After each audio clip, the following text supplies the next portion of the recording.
ಮತಗಳನ್ನು ಕೇಳಲಿಕ್ಕೆ ನಮಗೆ ನೈತಿಕ ಹಕ್ಕಿದೆ. ಕಾರಣ ಏನಂದ್ರೆ, ನಾವು ಚುನಾವಣೆಯ ಪೂರ್ವದಲ್ಲಿ ಏನು ಈ ರಾಜ್ಯದ ಜನತೆಗೆ ಭರವಸೆಯನ್ನ ಕೊಟ್ಟಿದ್ದೀವಿ. ನಮ್ಮ ಸರ್ಕಾರ ಅಧಿಕಾರಕ್ಕೆ ಬಂದರೆ ಮಾನ್ಯ ಮುಖ್ಯಮಂತ್ರಿಗಳು ಸಿದ್ದರಾಮಯ್ಯನವರು ಮುಖ್ಯಮಂತ್ರಿ ಆದರೆ 5 ಯೋಜನೆಗಳನ್ನು ನಾವು ಜಾರಿಗೆ ತರ್ತೀವಿ ಅಂತ ಹೇಳಿದ್ದೀವಿ. ಇವತ್ತು 5 ಯೋಜನೆಗಳನ್ನು ಇವತ್ತು ಜಾರಿಗೆ ತಂದಿದ್ದೀವಿ. ಅದರಿಂದ ನಮಗೆ ಮತಗಳನ್ನು ಕೇಳಲಿಕ್ಕೆ ನೈತಿಕ ಹಕ್ಕಿದೆ. ಆದರೆ ಭಾರತೀಯ ಜನತಾ ಪಕ್ಷದವರಿಗೆ ಈ ಚುನಾವಣೆಯಲ್ಲಿ ಮತಗಳನ್ನು ಕೇಳಿರುವಂಥ ನೈತಿಕ ಹಕ್ಕಿಲ್ಲ. ಇವತ್ತು ಅವರು ನೈತಿಕ ಹಕ್ಕನ್ನು ಕಳ್ಕೊಂಡಿದ್ದಾರೆ. ಕಾರಣ ಏನಂತಂದ್ರೆ, 2014ನೇ ಇಸ್ವಿಯಕ್ಕಿಂತ ಪೂರ್ವದಲ್ಲಿ ಅವರು ಎಲ್ಲ ಕಡೆ ಹೇಳಿದ್ರು. ಏನು ಹೇಳಿದ್ರು ಅಂದ್ರೆ, ನರೇಂದ್ರ ಮೋದಿ ಅವರು ಈ ದೇಶದ ಪ್ರಧಾನಮಂತ್ರಿಗಳಾದರೆ ಅಟಲ್ ಬಿಹಾರಿ ವಾಜಪೇಯಿ ಅವರ ಕನಸನ್ನ ನೆನಸು ಮಾಡ್ತಾರೆ. ಅಟಲ್ ಬಿಹಾರಿ ವಾಜಪೇಯಿ ಅವರ ಕನಸಿತ್ತು ಗಂಗಾ ನದಿಯನ್ನ ತಂದು ಕಾವೇರಿಗೆ ಬಿಡೋದು, ಕಾವೇರಿ ನದಿ ತಂದು ಕೃಷ್ಣೆಗೆ ಬಿಡೋದು, ಕೃಷ್ಣೆಯ ತಂದು ಘಟಪ್ರಭಾ ನದಿಗೆ ಜೋಡಿಸ್ತಕ್ಕಂಥ ಕೆಲಸವನ್ನ ಮಾಡ್ತಾರೆ ಅಂತಕ್ಕಂಥ ಭರವಸೆಯನ್ನು ಅವತ್ತು ಕೊಟ್ಟಿದ್ರು. ಅದರ ಜೊತೆಗೆ ಇನ್ನೊಂದು ಭರವಸೆಯನ್ನು ಕೊಟ್ಟಿದ್ರು. ಬಹುಶಃ ನೀವೆಲ್ಲ ಕೇಳಿದ್ದೀರಿ, ರೈತರ ಆದಾಯವನ್ನ ದುಗುಣ ಮಾಡ್ತೀವಿ ಅಂತ ಹೇಳಿ. ಅದರ ಜೊತೆಗೆ ಬೆಲೆ ಏರಿಕೆಯನ್ನ ನಿಯಂತ್ರಣ ಮಾಡ್ತೀವಿ ಅಂತ ಹೇಳಿದ್ರು. ಅದರ ಜೊತೆಗೆ ಅವರು ಇನ್ನೊಂದು ಹೇಳಿದ್ರು, ಭಾರತ ದೇಶದಲ್ಲಿರ್ತಕ್ಕಂಥ ರಾಜಕಾರಣಿಗಳು, ಅಧಿಕಾರಿಗಳು, ಉದ್ಯಮಿಗಳು ಇವರೆಲ್ಲರೂ ಕೂಡ ತಮ್ಮ ಹಣವನ್ನ ವಿದೇಶದಲ್ಲಿ ಸ್ವಿಸ್ ಬ್ಯಾಂಕಿನಲ್ಲಿ ಇಟ್ಟಿದ್ದಾರೆ. ಆ ಹಣವನ್ನ ವಾಪಸ್ ನಮ್ಮ ದೇಶಕ್ಕೆ ತರ್ತೀವಿ ಅಂತ. ಇದನ್ನು ಬಹಳ ಚೆನ್ನಾಗಿ ಒಬ್ರು ಹೇಳ್ತಾ ಇದ್ರು. ಅವರು ಸಂಘ ಪರಿವಾರದವರು, ಸೂಲಿಬೆಲೆ ಚಕ್ರವರ್ತಿ ಅಂತ ಹೇಳಿ. ಬಹುತೇಕ ನಿಮ್ಮ ಗೋಕಾಕಕ್ಕೆ ಬಂದಿರಬೇಕಲ್ಲ, ಅವರು ಬಂದಿರ್ತಾರೆ. ಆ ಸೂಲಿಬೆಲೆ ಚಕ್ರವರ್ತಿ ಅವ್ರು ಹೇಳ್ತಾ ಇದ್ರು, ಬಹಳ ಅದ್ಭುತವಾಗಿ ಮಾತಾಡೋರು. ನಮಗೆಲ್ಲ ಹೇಳ್ತಿದ್ರು ಅವತ್ತು, ನಾವು ಅಲ್ಲೇ ಇದ್ದೀವಿ ಅವಾಗ. ಸಿದ್ಲಿಂಗ ಹೆಂಗೆ ಹೇಳ್ತಿದ್ರು ಅಂದ್ರೆ, ಆ ವಿದೇಶದಾಗಿಂದ ಹಣ ತಗೊಂಡು ಬಂದ್ರೆ ಎಷ್ಟು ಹಣ ಆಯ್ತಂದ್ರೆ, ಭಾರತ ದೇಶದಲ್ಲಿರ್ತಕ್ಕಂಥ ಒಟ್ಟು ಸಾಲವನ್ನ ಏಕಕಾಲಕ್ಕೆ ತುಂಬಿಬಿಟ್ರು ಸಹಿತ ಇನ್ನೂ ಹಣ ಉಳಿತದ ಅಂತನವ್ರು. ನಾವು ಕೆಳಕೂತ್ ಕೇಳೋರು, ಇನ್ನೂ ಎಷ್ಟು ಉಳಿತದ ಹಣ ಅಂತ ಹೇಳಿ. ಅವಾಗ ಸೂಲಿಬೆಲೆ ಅವ್ರು ಹೇಳೋರು, ಈ ದೇಶದ ಸಾಲವನ್ನ ತುಂಬಿದ ಮೇಲೆ ಎಷ್ಟು ಹಣ ಉಳಿತದೆ ಅಂದ್ರೆ, ಭಾರತ ದೇಶದಲ್ಲಿರ್ತಕ್ಕಂಥ ಎಷ್ಟು ರಸ್ತೆಗಳಿದಾವಲ್ಲ, ಆ ಎಲ್ಲ ರಸ್ತೆಗಳ ಮೇಲೆ ಬಂಗಾರದ ತಗಡ ಹೊಡೆದ್ರೂ ಸಹಿತ 200 ರೂಪಾಯಿ ಉಳಿತದ ಅಂತ ಹೇಳೋರು. ಇನ್ನೂ ಎಷ್ಟು ಉಳಿತದ ಅಂತ ಕೇಳಿದಾಗ ಅವ್ರು ಹೇಳೋರು, 5 ವರ್ಷ ನಮ್ಮ ದೇಶದ ಬಜೆಟ್ ಮಾಡೋದೇ ಅವಶ್ಯಕತೆ ಇಲ್ಲ ಅಂತ. ನಾವೆಲ್ಲ ಕೂತು ಹಂಗಾದ್ರೆ ಬೇಗ ಅವ್ರನ್ನ ಕರ್ಕೊಂಡು ಬಂದು ಗುಜರಾತದಿಂದ ಅವಾಗ ಇನ್ನೊಂದು ಹೇಳ್ತಿದ್ರು ಅವರು, ಏನು, ಈ ದೇಶದಲ್ಲಿರ್ತಕ್ಕಂಥ ಹಣದುಬ್ಬರ, ಪೆಟ್ರೋಲು, ಡೀಸೆಲು, ಗ್ಯಾಸು ಇವೆಲ್ಲವೂ ಕೂಡ ಗಗನಕ್ಕೇರಿದಾವೆ. ಇದನ್ನೆಲ್ಲವನ್ನು ದರವನ್ನು ಇಳಿಸಬೇಕಾದ್ರೆ ಮೋದಿ ಅವರು ಈ ದೇಶದ ಪ್ರಧಾನಮಂತ್ರಿಗಳಾಗಬೇಕು. ಅವಾಗ ಇಡೀ ದೇಶದ ಜನ ಒಪ್ಕೊಂಡ್ರು, ಅವರನ್ನು ತಂದು ಕೂಡಿಸಿದ್ರು.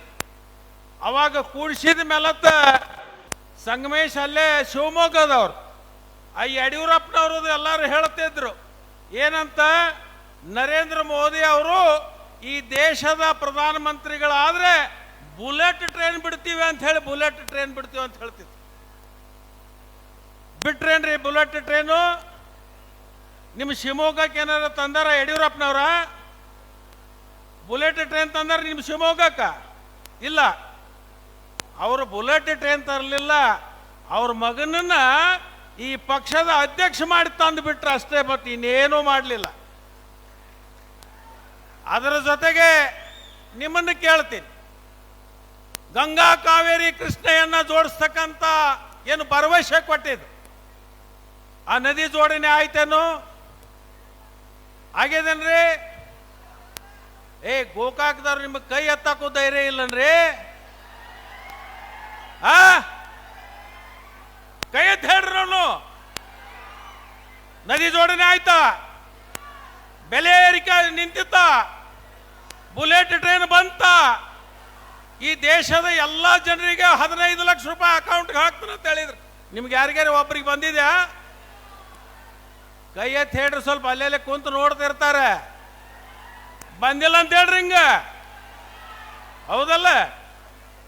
ನಾನು ಕೇಳ್ತೇನೆ ನಿಮ್ಗೆ,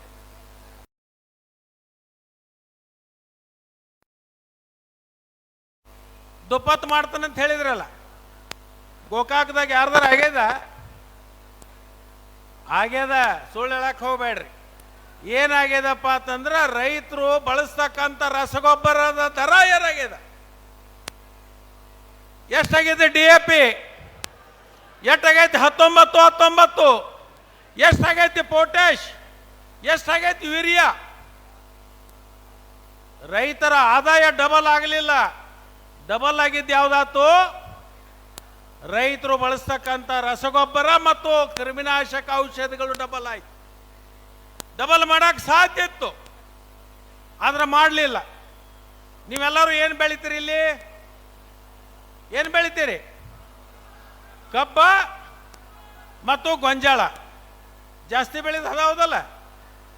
ಕಬ್ಬ ಬೆಳಿತೀರಿಲ್ಲ?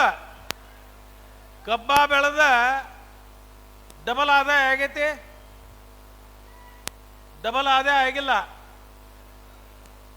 ಇಲ್ಲಿ ಕೇಳ್ರಿ ನೀವು, ಡಬಲ್ ಆದಾಯ ಹಂಗೆ ಯಾರಿಗೆ ಆಗಾಕತ್ತೈತೆ ಅನ್ನೋದು ಸಂಗಮೇಶ್ ಅವರೇ. ನಮ್ಮ ಭಾಗದಲ್ಲಿ ಎಲ್ಲ ನಾವು ಕಬ್ಬು ಬೆಳಿತೀವಿ, ಕಬ್ಬ ಬೆಳೆದು ಫ್ಯಾಕ್ಟ್ರಿ ಕಳಿಸ್ತೀವಿ. ಫ್ಯಾಕ್ಟ್ರಿಯವ್ರು ನಮಗೆ ಎಷ್ಟು ಕೊಡ್ತಾ ಇರ್ತಾರ? 3,000. ಒಂದು ಟನ್ನಿಗೆ 3,000, ಹೌದಲ್ಲ? ಮತ್ತು ಕಡಿಮೆ ಐತಾ? 3,000. ಈ ಕೇಂದ್ರ ಸರ್ಕಾರದವರು ಒಂದು ಯೋಜನೆ ತಂದ್ರು. ಏನು ತಂದ್ರು? ಕಬ್ಬಿನಿಂದ ಎಲ್ಲರೂ ಇಥನಾಲನ್ನು ಮಾಡ್ರಿ. ಕಬ್ಬಿನಿಂದ ಇಥನಾಲ್ ಮಾಡ್ಲಿಕ್ಕೆ ಹಚ್ಚಿದ್ರು. ಇಥನಾಲ 1 ಟನ್ ಕಬ್ಬಿಗೆ ಎಷ್ಟು ಬರುತ್ತೆ? 1 ಟನ್ ಕಬ್ಬಿಗೆ 80 ಲೀಟರ್ ಇಥನಾಲ್ ಬರುತ್ತೆ. ಇಥನಾಲ್ ನಾವು ತಯಾರು ಮಾಡಿ ಕೇಂದ್ರ ಸರ್ಕಾರ ಕೊಡ್ತೀವಿ. ಎಷ್ಟು ಕೊಡ್ತಾರೆ ನಮಗೆ? ಎಷ್ಟು ಕೊಡ್ತಾರೆ ನಮಗೆ? 60 ರೂಪಾಯಿ. ಮಾರ್ತಾರೆ ಹೆಂಗಂದ್ರೆ ಪೆಟ್ರೋಲ್ಗೆ. ಇಥನಾಲನ್ನ ಪೆಟ್ರೋಲ್ದೊಳಗೆ ಹೋದ್ ಮ್ಯಾಗ ಹೋದ್ ಸುರಿತೀವಿ, ತೆಳಗೆ ಹೋದ್ ತುಂಬಿ ಪೆಟ್ರೋಲ್ ಬಂಕಿ ಕಳಿಸ್ತೀವಿ. ಇವ್ರದ್ದು ಏನೂ ಕೆಲಸ ಇಲ್ಲ ಕೇಂದ್ರ ಸರ್ಕಾರ. ಮೇಲ್ಗಡೆಯಿಂದ ಸುರುತ್ತೀವಿ, ಕೆಳಗಡೆಯಿಂದ ತಗೊಂಡು ಪೆಟ್ರೋಲ್ ಬಂಕಿ ಕೊಡ್ತೀವಿ. ಆ ಪೆಟ್ರೋಲ್ ಬಂಕದ ಹೆಂಗೆ ಮಾರ್ತೀವಿ ಅಂತಂದ್ರೆ, ಇವತ್ತು ಹೆಂಗೆ ತಗೋತೀರಿ ನೀವು ಪೆಟ್ರೋಲು? 103 ರೂಪಾಯಿ. ನಮ್ಮ ಕಡೆಯಿಂದ ಹೆಂಗೆ ತಗೋತಾರೆ? 60 ರೂಪಾಯಿ. 3 ರೂಪಾಯಿ ಅವರಿಗೆ ಕಮಿಷನ್ ಕೊಡ್ತಾರಂತ ಹೇಳೋಣ. 3 ರೂಪಾಯಿ ಕಮಿಷನ್ ಹೋಗಿ 100 ರೂಪಾಯಿ ಉಳಿತಲ್ಲ. 100 ರೂಪಾಯಿ ಉಳಿದ್ರೆ ನಮಗೆ ಇಥನಾಲ್ ತಯಾರು ಮಾಡೋ ಫ್ಯಾಕ್ಟ್ರಿ ಅವ್ರಿಗೆ ಎಷ್ಟು ಕೊಡ್ತಾರೋ? 60 ರೂಪಾಯಿ. ಉಳಿತೆಷ್ಟು? 40 ರೂಪಾಯಿ.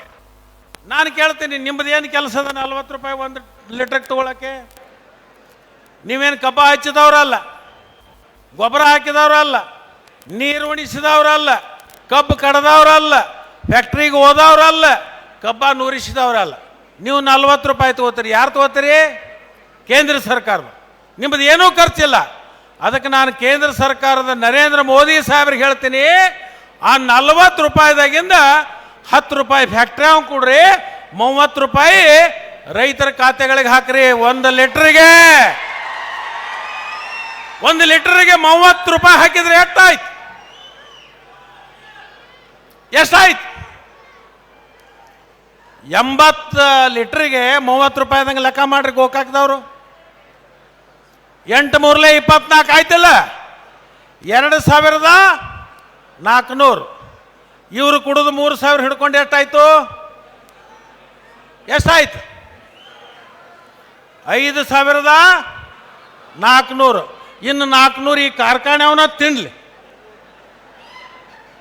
5000 ರೂಪಾಯಿ ಕೊಡಕ್ಕಾಗತ್ತಿಲ್ಲ, ಕೊಡಕ್ಕೆ ಸಾಧ್ಯತೆ ಇಲ್ಲ. ಇದು 5000 ರೂಪಾಯಿ ಒಂದು ಟನ್ ಕಬ್ಬಿಗೆ ಕೇಂದ್ರ ಸರ್ಕಾರ ದರ ನಿಗದಿ ಮಾಡಿ ಕೊಡ್ಲಿಕ್ಕೆ ಅದು ಸಾಧ್ಯತ್ತು.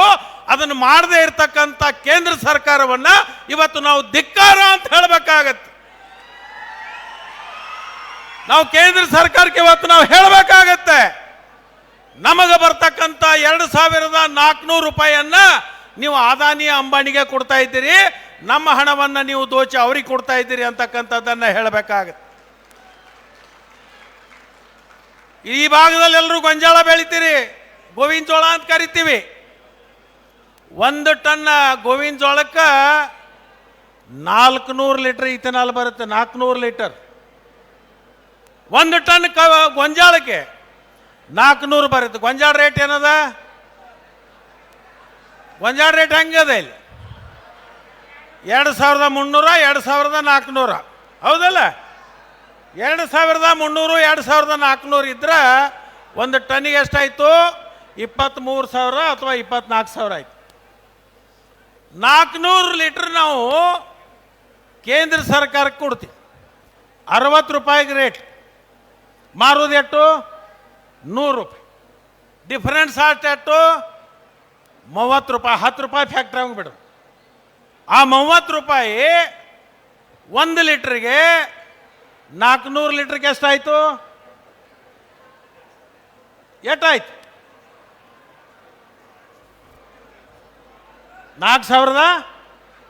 24,000 ಮೇಲಾಗುತ್ತೆ. ನಾವಿಲ್ಲಿ ತೋಳ್ತಾ ಇದ್ವಿ 24. ಅಂದರೆ 1 ಟನ್ ಕಬ್ಬು ಗೊಂಜಾಳಿಗೆ 1 ಕ್ವಿಂಟಲ್ಗೆ ಕನಿಷ್ಠ ಪಕ್ಷ ನಾವು ಇವತ್ತು 4,000 ರೂಪಾಯಿಗಳನ್ನು ಕೊಡಲಿಕ್ಕೆ ಸಾಧ್ಯ ಇದೆ. ಇದನ್ನು ಮಾಡ್ತಾ ಇಲ್ಲ. ಇದನ್ನು ಮಾಡದೇ ಇರೋದಕ್ಕೆ ಇವತ್ತಿನ ದಿವಸ ನಾವು ಕೇಂದ್ರ ಸರ್ಕಾರಕ್ಕೆ ಹೇಳಬೇಕು, 10 ವರ್ಷ ನೀವು ಈ ದೇಶದೊಳಗೆ ಆಡಳಿತ ಮಾಡಿರ್ತಕ್ಕಂಥ ಭಾರತೀಯ ಜನತಾ ಪಕ್ಷ, ನೀವು ರೈತರ ಹತ್ರ ಬಂದು ಮತಗಳನ್ನು ಕೇಳ್ತಕ್ಕಂಥ ನೈತಿಕ ಹಕ್ಕನ್ನ ನೀವು ಕಳ್ಕೊಂಡಿದ್ದೀರಿ ಅಂತಕ್ಕಂಥ ಮಾತನ್ನ ಇಲ್ಲಿ ನಾವು ಹೇಳಬೇಕಾಗತ್ತೆ. ಆ ಒಂದು ನಿಟ್ಟಿನೊಳಗೆ ನೀವೆಲ್ಲರೂ ತೀರ್ಮಾನ ಮಾಡಿ, ನಾಳೆ ಬರ್ತಕ್ಕಂಥ ಈ ಲೋಕಸಭಾ ಚುನಾವಣೆ ಒಳಗೆ ಕಾಂಗ್ರೆಸ್ ಪಕ್ಷಕ್ಕೆ ಮತವನ್ನ ಕೊಟ್ಟು ಕೇಂದ್ರದಲ್ಲಿರ್ತಕ್ಕಂಥ ಭಾರತೀಯ ಜನತಾ ಪಕ್ಷಕ್ಕೆ ಸಂದೇಶ ಕಳಿಸಬೇಕು. ನಾವು ಮಾಡಿರ್ತಕ್ಕಂಥ ತಪ್ಪು ನಿರ್ಣಯಗಳಿಗೆ ತಕ್ಕ ಉತ್ತರವನ್ನ ಗೋಕಾಕ್ ಮತಕ್ಷೇತ್ರದ ಜನ ನಮಗೆ ಕೊಟ್ಟಿದ್ದಾರೆ ಅಂತಕ್ಕಂಥ ಸಂದೇಶವನ್ನು ನೀವು ಕಳಿಸುವಂಥದ್ದಾಗಬೇಕು. ಈ ಕೆಲಸವನ್ನ ನೀವು ಮಾಡಬೇಕು ಅಂತಕ್ಕಂಥ ಮಾತನ್ನ ಈ ಸಂದರ್ಭದಲ್ಲಿ ಹೇಳಿ, ಇವತ್ತು ಗೋಕಾಕ್ ತಾಲೂಕಿನಲ್ಲಿ ನೋಡಿದ್ರೆ ಬಹುತೇಕ ನನಗನ್ಸುತ್ತೆ ಇದೇ ಕ್ಷೇತ್ರದಲ್ಲಿ ಕನಿಷ್ಠ ಪಕ್ಷ 25,000 ಹೆಚ್ಚು ಮತಗಳು ಇವತ್ತು ಕಾಂಗ್ರೆಸ್ ಪಕ್ಷದ ಅಭ್ಯರ್ಥಿಗೆ ಬರ್ತಾವ ಅಂತಕ್ಕಂಥ ಮಾತನ್ನ ಈ ಸಂದರ್ಭದಲ್ಲಿ ಹೇಳಿ ನನ್ನ ಮಾತಿಗೆ ವಿರಾಮ ಕೊಡ್ತೀನಿ. ಭಾರತ್ ಮಾತಾ ಕಿ, ಭಾರತ್ ಮಾತಾ ಕಿ. ನಮಸ್ಕಾರ. ಅಬ್ಬಬ್ಬಾ, ಬಹಳ ಹೊತ್ತಿಂದ ಕಾಯ್ತಾ ಅಂತ ಸಮಯ ಬಂದೇ ಬಿಡ್ತು ಬಂಧುಗಳೇ. ನಮ್ಮ ಕದರು, ನಮ್ಮ ಪವರು, ನಮ್ಮ ಭಾಷಣದಲ್ಲಿ ತೋರಿಸಿರುವಂತ ಲಕ್ಷ್ಮಣ್ ಸವದಿ ಸಾಹೇಬರಿಗೆ ಧನ್ಯವಾದಗಳನ್ನ ಸಲ್ಲಿಸುತ್ತಾ ಈಗ ನಮ್ಮ ನಾಡದೊರೆ ನಾಡ ಸಾರಥಿ ಮಾನ್ಯ ಶ್ರೀ ಸಿದ್ದರಾಮಯ್ಯ ಸಾಹೇಬರು ಬರ್ತಾ ಇದ್ದಾರೆ. ವಾರನಾಟ ನಾಡೈತೆ.